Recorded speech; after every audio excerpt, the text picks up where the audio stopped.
It has always been the Black Dog mission to save pieces of history through architectural salvage, and to give new life to these items through repurposing and upcycling.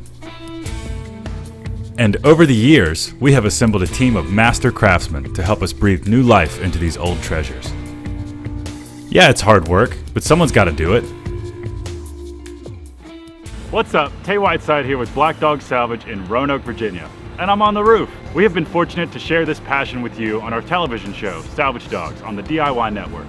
We just got word that the Discovery Channel will be showing marathons of our show September 25th, October 2nd, and October 16th. They will be Tuesdays, 7 a.m. to 2 p.m. on the Discovery Channel. We are so grateful for this opportunity to share what we do with an even larger national audience. So please, tell your friends, set your DVRs, and check us out on the Discovery Channel September 25th at 7 a.m.